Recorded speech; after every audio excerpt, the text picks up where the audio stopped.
Hi, and welcome to the tutorial Widgeter Reactions and Community Automation.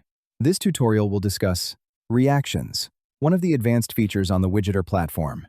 We'll talk about what reactions are, their main components, how to create and use them, and how to include widgets from the Widgeter community in your reactions. For more tutorials about using Widgeter to control, monitor, and automate your custom Arduino, ESP, or Raspberry Pi projects, subscribe to our channel by clicking the subscribe button below this video.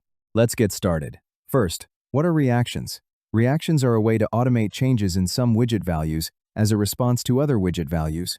For example, if you have a light controller and a door sensor that are both connected to the Widgeter platform, you can create a reaction that turns the light on when the door opens.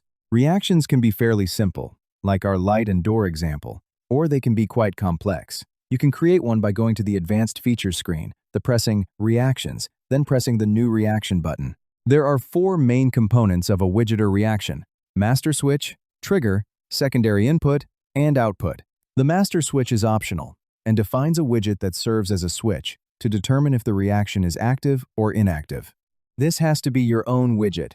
For example, if you have an on/off button, a basic cycle button widget with the values on and off, you can use this widget as the master switch in a reaction and define that if this widget is set to on, the reaction is active.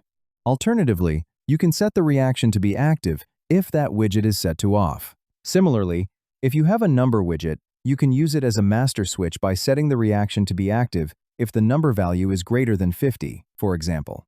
A trigger is a widget whose change in value, whether on the app or from a physical device via the Post API, serves as the triggering mechanism for a reaction. This is the first step in a Widgeter reaction.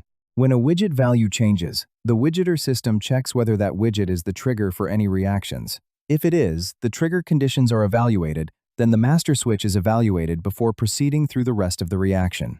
There can be multiple triggers, and they work independently of each other. If one trigger in a multi-trigger reaction triggers the reaction, the other triggers are not evaluated, as if they're not part of the reaction at all. Secondary inputs are widgets that do not trigger the reaction, but are evaluated as the reaction proceeds. Outputs are widgets that change as a result of the reaction. They are the widgets that react to the changing values of other widgets. A reaction can have multiple outputs, and for each output, you can set the value that it should be if the reaction evaluates to true, and the value that it should be if the reaction evaluates to false. There was a lot of talk about evaluating the triggers, master switch, and secondary inputs. What does this mean? Think of each of these as a logic step, where Widgeter checks whether something is true. Each trigger, master switch, and secondary input ends up as a value of either true or false. How that is determined depends on which type of widget it is, and after all of these components have been evaluated, the global truth value for the entire reaction is generated. This also incorporates the input rule. If the input rule is set to and, the trigger, master switch, and all secondary inputs have to be true for the reaction as a whole to be true. Conversely, if the input rule is set to or, only the master switch and either the trigger or one of the secondary inputs has to be true for the reaction as a whole to be true. Number widgets can be defined as true if the widget value is equal to, not equal to, greater than, less than, greater than or equal to, or less than or equal to, as specified value.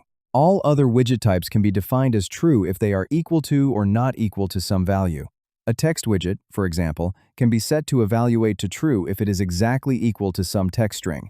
You can use widgets that other Widgeter users create in your own reactions. For example, let's say you have a friend who lives down the street and has a weather station connected to Widgeter that includes a widget called Is It Raining? As the name implies, this widget is simply set to yes if it's currently raining and no if it isn't.